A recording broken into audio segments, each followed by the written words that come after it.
Hi, once again, this is Brother Teacher.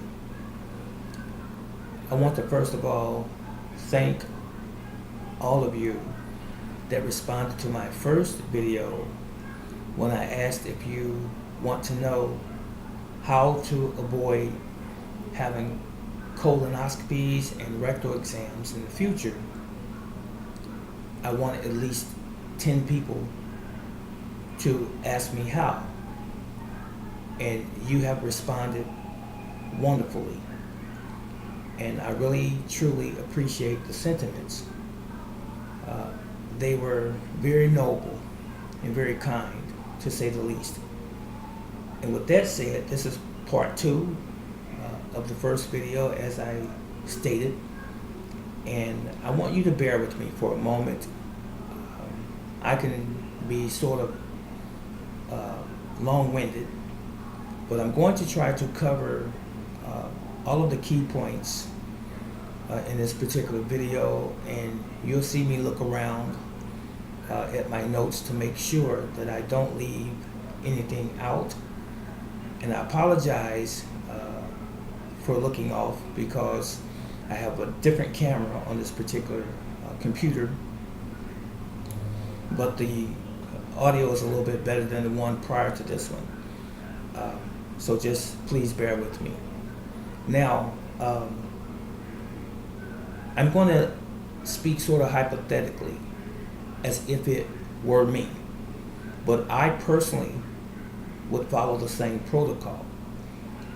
If I'm having, or you are having, gastrointestinal issues, colon problems, colon issues, and you want to avoid seeing the doctor for a rectal exam, more commonly referred to as a colonoscopy, then you have to get your colon back in order. You must clean your colon out. It must be detoxed, if you will. So, understand this. Most of us, the vast majority of us, have grown up on the American diet. We were taught about a food pyramid. Well, the food pyramid was set up just to collect your money, because the majority of what's in the food pyramid is incorrect, improper food combining. I want to remind you, those of you particularly that know the scripture, and if you believe that God, now this is not an indictment against people who don't believe in God, but I'm just speaking in general. Originally, mankind did not eat meat. Originally, the first man and woman ate a vegetarian diet. No meat. So the system is more prepared to break down that material, that type of protein and fats, as opposed to animal protein, which includes eggs, meat, fish, chicken, and so forth. So, with that said, throughout evolution, man has developed taste. He has developed traditions and customs and routines, and he has not thoroughly thought through what he was actually doing. How many of us, for example, when we go to the grocery store, read the ingredients to see what is contained in a packaged food, in a canned food, or in a bottled food that has been prepared for consumers? Very few people do that. And piggybacking on that same statement, how many of us, when we go to our favorite restaurant or fast food restaurant, ask to speak to the manager and or the chef to see what the ingredients are in the food that we consume. Don't take a long time thinking, because it very, very, very rarely occurs. Unless you're someone, perhaps like myself. Inquiry minds like to know what we are consuming. What is the origin, oftentimes, of the foods? Even though it's inconvenient sometimes, we might inconvenience the server, the waiter, the management, and what have you. But is not your health that important to you? So I continue. Hypothetically speaking, if you are to clean out your colon, this is what I suggest. For 7 to 10 days, take a teaspoon of baking soda, bicarbonate of soda, in a glass of warm water in the morning before you eat anything. Mind you, it is going to send you to the restroom. You normally are going to have a bowel movement, typically within an hour time. So please make sure that you govern yourself accordingly. So if you have an appointment or have to be at work first thing in the morning, you may want to take this into consideration. You might want to get up about an hour earlier than you normally do so that you can take this drink. It's a little salty, of course, if you have never consumed baking soda in water. So again, a teaspoon baking soda to an 8-ounce glass of water, warm, stir it up, and drink it. Do this for 7 to 10 days. What you're going to see is that it's going to loosen up your bowels. It's going to loosen up some of the material that has been clinging to the walls of your colon, your large intestine. Okay? Why is it clinging there? Why is it staying there? It is staying there because of the ignorance of us. It is staying there because we have never been taught the proper way to eat and the proper way to combine foods. Some foods were never intended to be combined. Some foods should be eaten alone. Okay? So, also remember, the vast majority of the foods, or what we call food that we purchase from the grocery stores, contains very, very high quantities of additives, food colorings, artificial flavorings, various other chemicals, and GMOs, genetically modified organisms, if you will. Much of what we are consuming is not biologically friendly to us. And we've been doing this for years. So what has happened is that these non-biological properties create inflammation in the body. They cause a acid environment where it's not supposed to be. Where it's supposed to be an alkaline environment. I'm not talking about the stomach. The stomach is supposed to be acid so that it can break your food down. But not all of your body is supposed to be acid, especially your blood. Now, as I said, over the years, over long periods of times, all of these toxins accumulate in the system, in the organs, and they cause damage. They cause our organs not to function properly, the way that nature intended for them to function. We have an immune system. Our immune system is perfect. It was given to us to be perfect so that it can break down our, so that it can fight against disease internally, so that it can fight against bad bacteria, yeast, and all of these other things that could potentially harm us. Okay? Now, our immune system is compromised when we overwhelm the body with toxic materials. And medications are part of that. Okay? There's no animal in God's kingdom on this planet that takes medicine. Not one. Especially 5, 10, 20 different things or pills a day. Except human beings. Why is this? Why is it that animals live out of doors and in the wild and they don't get diseases? Why is it that they live in the wild and they don't develop cancer? Notwithstanding those that are exposed to human toxins. That's the difference there. But under ordinary circumstances, it never happens.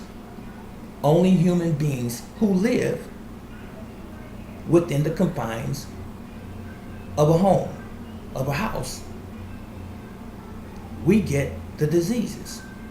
So does this not tell you something about us? It has to be what we're doing to ourselves.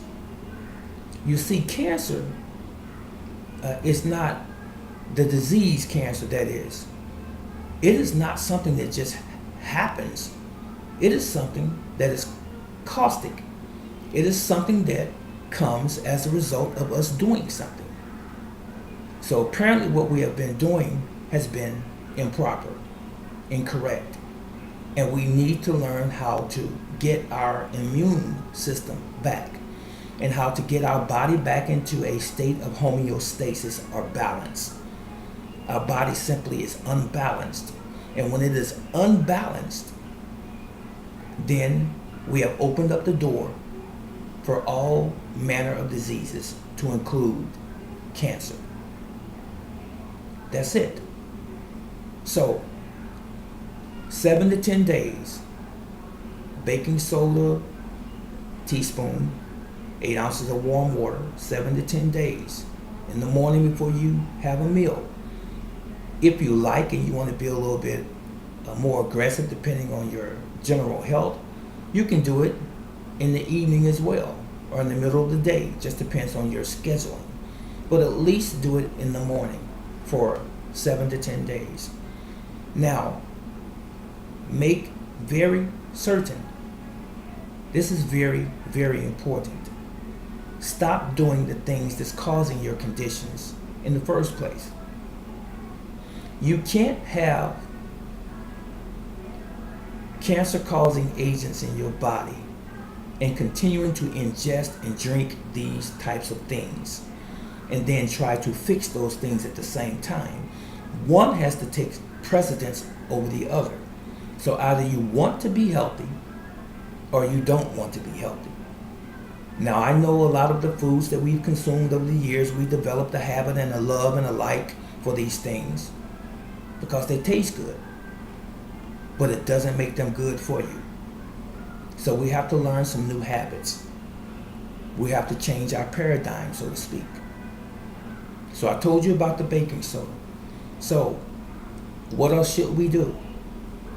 We need to stop eating non-organic foods. Stop eating things containing harmful carcinogenic elements. White rice, bleached white flour, white cornmeal, white sugar needs to be gotten rid of, and anything containing those same ingredients. These things cause an imbalance in the body, inflammation in the body, and a high level of acidity in the body. And guess what? Warm environment, moist environment breeds bacteria and yeast and disease. Okay? So we must get our immune system back, and we must stop consuming fast foods from fast food restaurants as a daily routine and a daily habit, because they are chock full of all of the things that I've mentioned, to include high fructose corn syrup and various other types of sugars that are not good for us, and it is unhealthy. Now, years ago, we were taught about using moderation, but the problem is most people don't know what moderation is. Every once in a while, I enjoy a few chocolate chips or chocolate chip cookies, but I don't eat the whole bag of chocolate chip cookies at one sitting. When I was a little younger and a little bit more ignorant, I would eat half a pack and even almost the whole pack, or 2 or 3 slices of chocolate cake, which I enjoy. But now that I have understanding, I have learned moderation. My rule for Brother Teacher is 90-10. 90% of what I do is healthy, and the 10% is not. And that 10% also includes those things that I don't control, which is the air, the chemtrails in the air, all of the pollutants that are put out by man's industries and so forth into the air that I don't have any control over. That's contained within that 10%. And I think that's a good ratio. But for people who want to do 50% healthy and 50% bad, you're playing Russian roulette, or 60-40, or 70-30. You're still playing Russian roulette with your health and your life. I believe in 90-10. That is good. That's for me.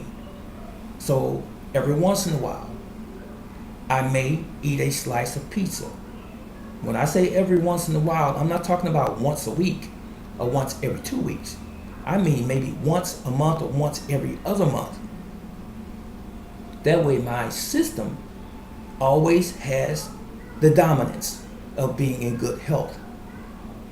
But when, as I said before, when you continue to consume these things daily, throughout the day, breakfast, lunch, and dinner, and in between, you are overwhelming this biological creation that God gave us. And it does not have the ability to fight against all of the things that you're doing to it, to include prescription or pharmaceutical drugs. They're not natural.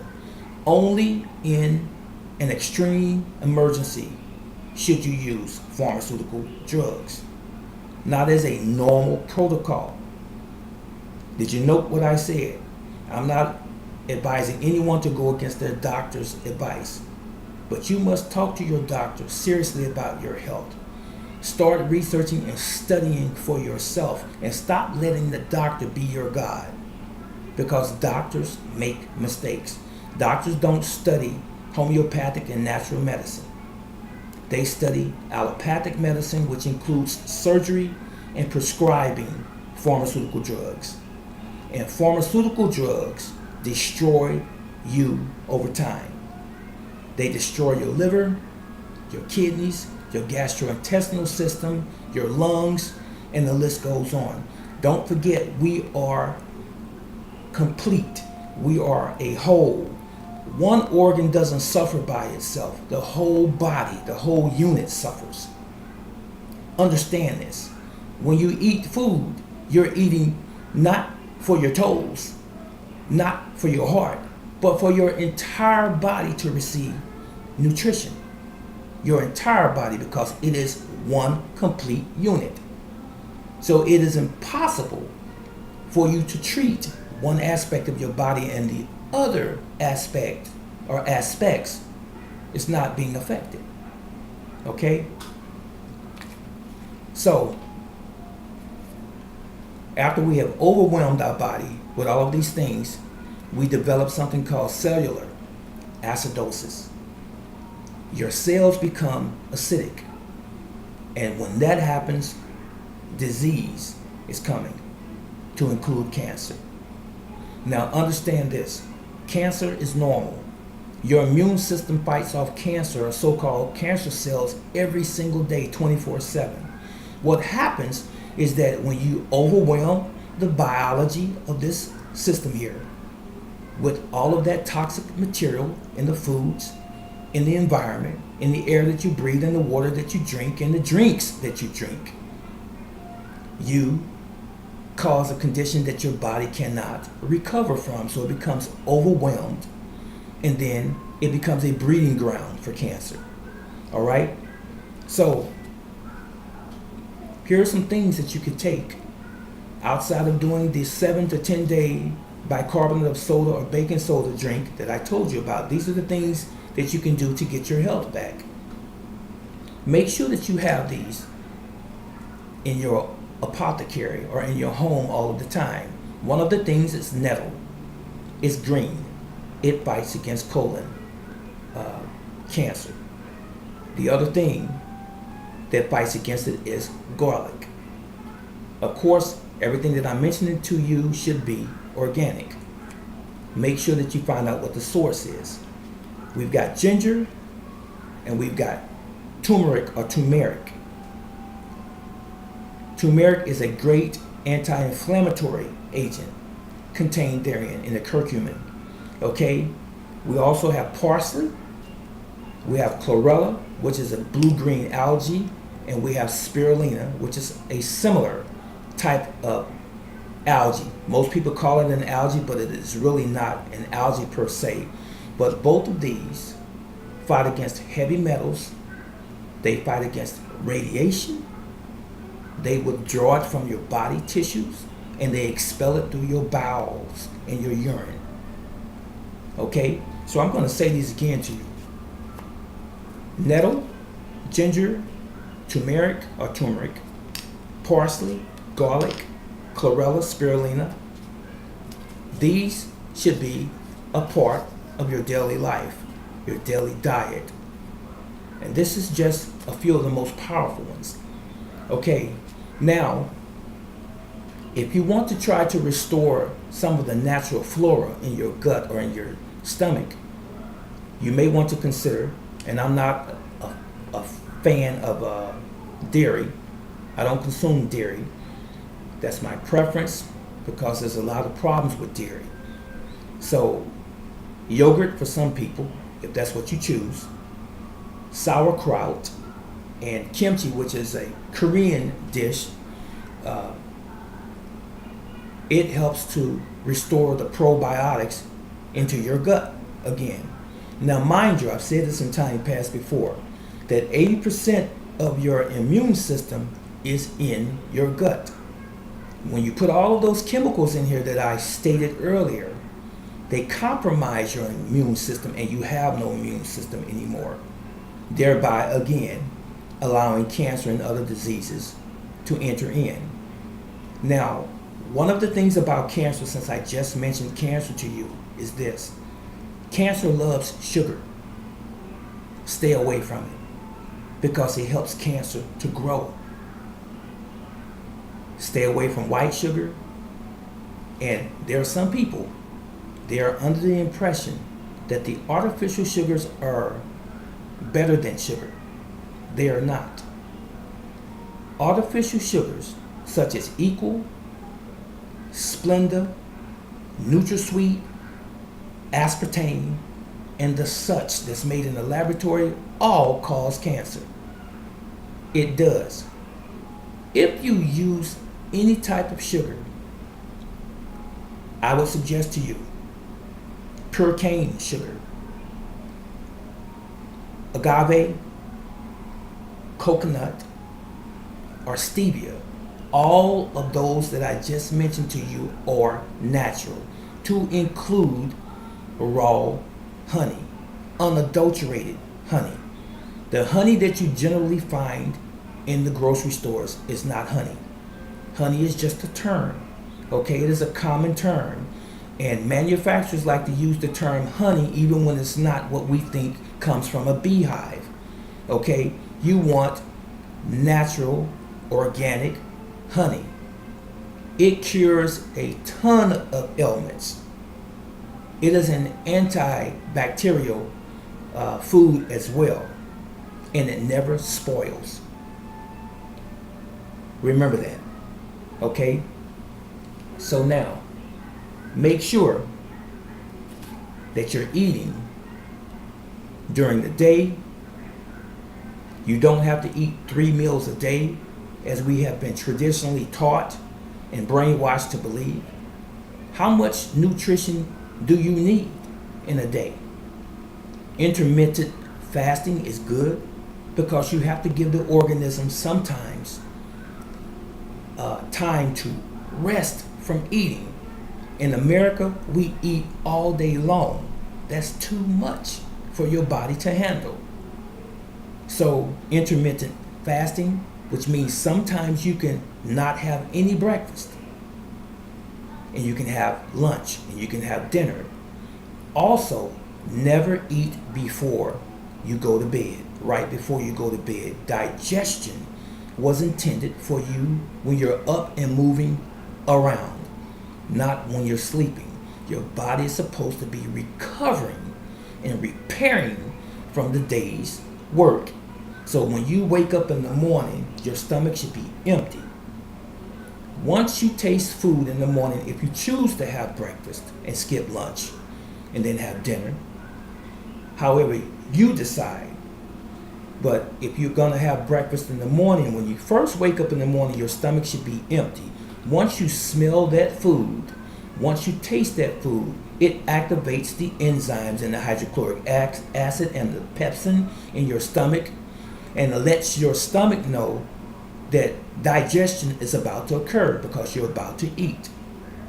Digestion begins in the mouth. Once you taste the food, you smell the food, your body begins to secrete or excrete saliva along with enzymes in your mouth. You chew your food 30 or more times to make sure that it's broken down thoroughly in your mouth. You don't swallow whole pieces. You make the digestion process easy for your stomach.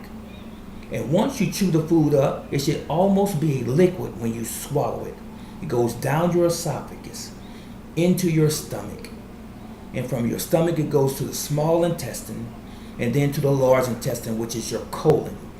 It goes up the ascending colon, and then across the transverse colon, and then down the descending colon to your sigmoid colon, to your rectum, and then out your anus into the toilet. That is a simple way of putting where your food ends up, how it starts and where it should end. There should never be a traffic jam. Your food should never stop moving, because the peristalsis movement, the muscular contractions of your stomach to your intestines all the way until it's out of your body, it never ceases. It pushes it through. But when you improperly combine foods, when you eat the wrong foods, and when you eat things that are not actually foods, you cause inflammation again. You cause a very high acid level in your intestines, in your colon, and it gets caught up in the transverse colon most of the times, and then it putrefies, and then it becomes very, very acid. It starts to eat through the lining of your intestines. It causes cancer, it causes tumors at first, and then you end up with irritable bowel syndrome. You end up with leaky gut. You end up with allergies, yes, and all other types of conditions. A distended stomach, stomach aches. You want to regurgitate sometimes. You get acid reflux. All of these things are because of improper food combining, improper food intake, eating the wrong things. Just because it tastes good, ladies and gentlemen, doesn't mean that it's good for you. Okay? Do your own research. Be your own scientist. Be in charge of you. And stop letting the man or the woman in the white lab coat tell you how you should live your life. They are educated in allopathic medicine, but not everything. Okay? I'm sorry, I had to check my computer for a moment. But anyway, I said that I was going to give you some information to teach you how not to have a colonoscopy. The reason you have to have a colonoscopy, or the doctor thinks that you should, is because you have developed polyps. Polyps are small tumors that grow into large cancerous tumors. Polyps are precancerous, they call it, and the larger tumors could potentially be cancerous. Now, where does the polyps come from in the first place? Polyps come from, and tumors come from, in your intestines. They come from all of the above things that I just mentioned to you. Eating the wrong things, eating the wrongly combined things, and medications. Okay? If you want to avoid seeing the doctor on a regular basis, take care of your biology, which is you. If you take care of your biology, which is you, it will take care of you. This is Brother Teacher, and in my most sincerest explanation to you, I want to say, may Yahweh continue to bless you and keep you, and especially keep you in great health and extend your life for many, many years, so that you can enjoy this life while you have it, along with that of your families. I love you. So long.